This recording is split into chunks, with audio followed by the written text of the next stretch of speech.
How's it going, everybody? Welcome to Fight Hard, Fight Clean. Couple things to address. First off, I'm wearing a beanie. I know wearing a beanie is typically a no-no in broadcast or videos or whatever, but honestly, the state of my hair right now is a bigger no-no than wearing a beanie. And also, happy November. This setup needs a boost.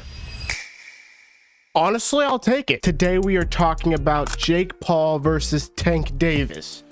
Not happening. I was going to post a video about Jake Paul versus Tank Davis replacements because I thought Jake Paul is still going to fight on the 14th of November. It's just going to be a new person. Nope, they are rescheduling the event entirely. All right, here is the official statement from Most Valuable Promotions. It took me so long to say that. MVP and Netflix have announced that Jake Paul versus Gervonta Davis at the Casilla at that stadium in Miami, Florida will no longer be moving forward. Our team has worked closely with all parties to navigate this situation responsibly. While we will not be moving forward with this event, our plan still remains for Jake Paul to headline an event on Netflix in 2025. Details regarding a new date, location, Jake's opponent, and additional bouts will be shared as soon as they are finalized. And then it goes into how to refund your tickets. Gervonta Tank Davis really messed up, really messed up. He went through all the controversial but real questions about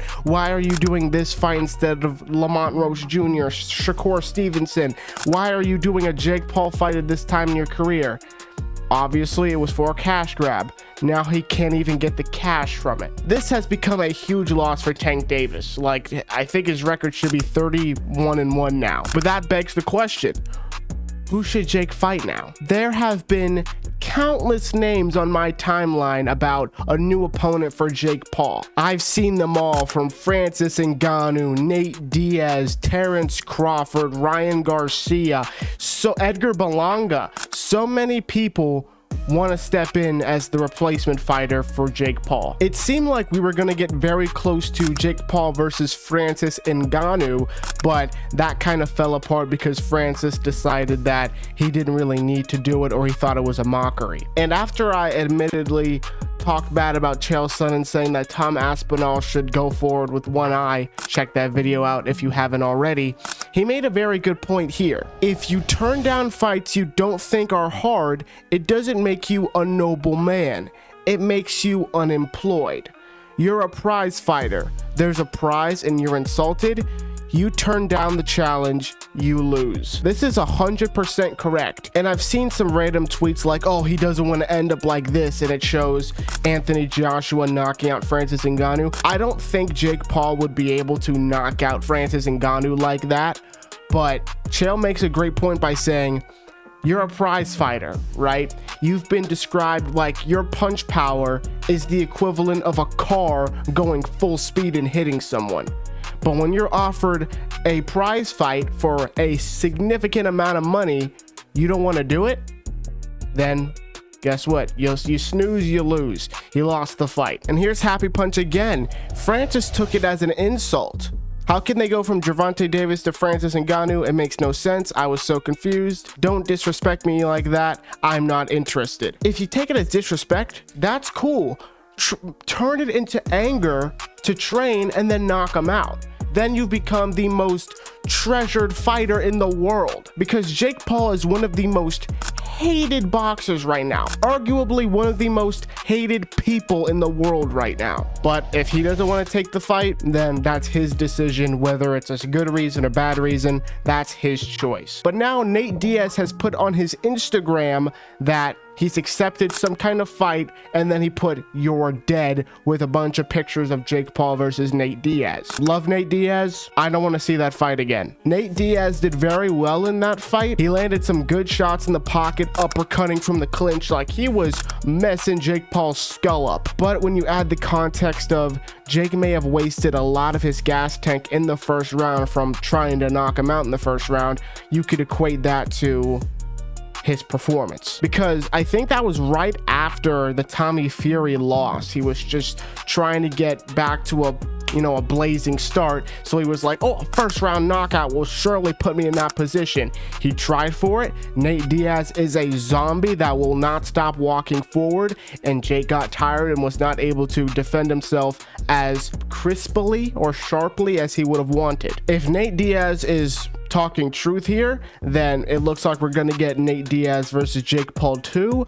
Don't really want to see that, but if it happens, it happens. And as I was getting out of the Francis Ngannou stuff, BL made a very good point on Twitter by saying, why instead of rematching Nate Diaz, doesn't Jake fight a new opponent like Darren Till? Not to discredit Nate Diaz, but we saw how the first fight went, and Jake has gotten better since then, and the hype has been behind Darren Till since coming to boxing.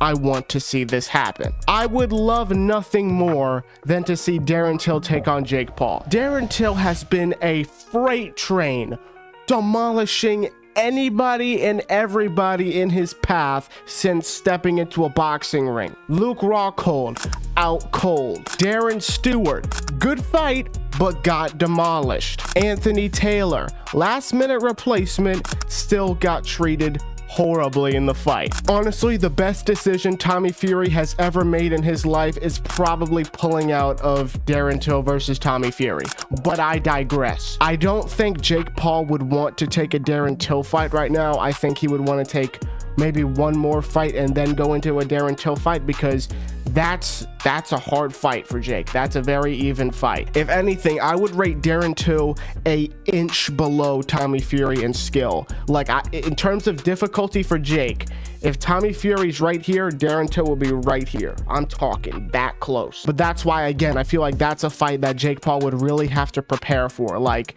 a warm-up opponent, and then it would lead up into the Darren Till fight. There were some other fighters, like Ryan Garcia was a possibility for a while, but then we found out that he's actually setting up a title fight with Mario Barrios in early 2026. Why mess up that opportunity to fight Jake Paul? So if it's not going to be Ryan Garcia, apparently they even tried to reach out to Terrence Crawford. Terrence Crawford just beat Canelo Alvarez and solidified himself as one of the best fighters to ever live. Why would he fight Jake right now? It's not going to be Crawford, not going to be Garcia, apparently not going to be Ngannou. Why not pick someone who called him out right after the cancellation? Maybe someone like Edgar Berlanga Jr. Edgar Berlanga will not only give Jake Paul a decent amount of credibility, but it could be a chance for Edgar Berlanga to come back after the Hamza Shiraz loss. But let's go ahead and watch this call out video.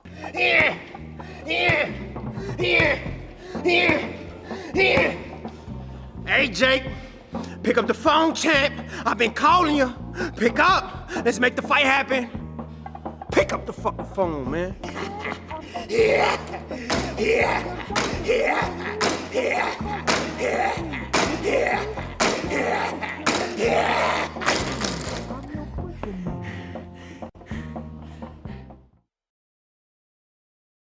Is he normally like this? That was definitely one of the weirder call out videos I've seen. Sorry, I just bumped the mic really hard. I would have to do a bit more research on how Edgar Berlanga's fights to give you an actual prediction on how that fight would go. But again, it would be a good test for Jake. And if Jake Paul is serious about his world championship ambitions, a win against Edgar Berlanga, especially a knockout or a dominant performance, will certainly put him in that conversation. Will it be Edgar Berlanga? I can almost guarantee you hell no. But it's not a fight that Jake Paul should rule out. Tank is a great fighter. I would have loved to see Jake Paul versus Tank Davis, but he kind of fucked that up for himself. So with that being said, Tank Davis and Jake Paul are no longer fighting. Who should be Jake Paul's new opponent? Let me know in the comments down below. And while you're down there, please hit the like button, hit the subscribe button, helps me out a bunch. And as always, my friends, fight hard, fight clean, count down to Christmas,